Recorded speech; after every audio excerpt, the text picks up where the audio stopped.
নলবাৰী জিলাৰ মোকালমোৱাৰ সাপকাটা ৰূপজ্যোতি কৃষ্টি সংঘৰ ৰঙালী বিহুৰ বৃহস্পতিবাৰে দিনজোৰা কাৰ্যসূচীৰে সম্পন্ন হৈ যায়। 10 মেত অনুষ্ঠিত হ'বলগীয়া ৰঙালী বিহুৰ কাৰ্যসূচী দেশৰ সাম্প্ৰতিক পৰিস্থিতিৰ প্ৰতি লক্ষ্য ৰাখি স্থগিত ৰাখিছিল ৰূপজ্যোতি কৃষ্টি সংঘই।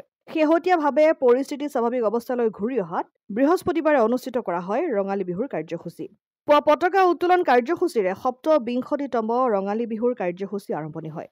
দিনৰ ভাগত বিভিন্ন খেল ধেমালি প্ৰতিযোগিতাৰ পিছত সন্ধিয়া অনুষ্ঠিত হয় আধুনিক নৃত্য প্ৰতিযোগিতা। নিশা অনুষ্ঠিত হয় সাংস্কৃতিক কাৰ্যসূচী। আমন্ত্ৰিত বিহু হুঁচৰি দলে বিহু প্ৰদৰ্শন কৰাৰ লগতে বাৰেৰহণীয়া সাংস্কৃতিক অনুষ্ঠান আৰু আমন্ত্ৰিত কণ্ঠশিল্পীৰ সংগীতানুষ্ঠানত জীপাল হৈ পৰে বিহুতলী। অঞ্চলটোৰ কেইবা শ লোকৰ উপস্থিতিত গীত পৰিৱেশন কৰে কুমাৰ ধীৰাজ আৰু বিতিস্মিতা দত্তই।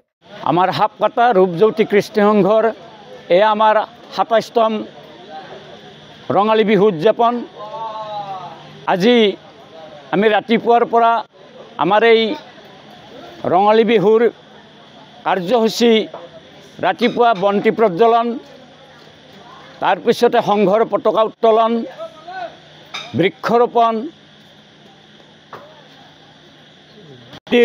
বন্তি প্ৰজ্বলন, এনেদৰে বিভিন্ন কাৰ্যসূচী আমি সমাপন কৰিছোঁ। লগতে দুপৰীয়াৰ ভাগত আমাৰ বিভিন্ন খেল ধেমালি অনুষ্ঠিত হৈছিল। কুইজ প্ৰতিযোগিতা, দৌৰ খেল, বিশেষ আকৰ্ষণ আমি সন্ধিয়াৰ আৰম্ভণিতে আমি আধুনিক নৃত্য প্ৰতিযোগিতা নহয়, এইটো আমি পৰিৱেশন কৰিছিলোঁ।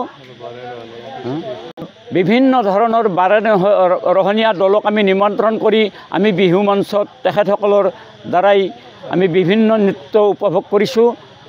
সদশেষত আমাৰ আজিৰ এই ৰঙালী বিহুৰ বিশেষ আকৰ্ষণ আমি কুমাৰ ধীৰাজ আৰু বিতিস্মিতা কলিতাক আমি নিমন্ত্ৰণ কৰি তেখেতসকলৰ আমি সংগীত উপভোগ কৰিছোঁ। মোকালমোৱাৰ পৰা শংকৰ দাসৰ ৰিপৰ্ট, অসম আদিত্য।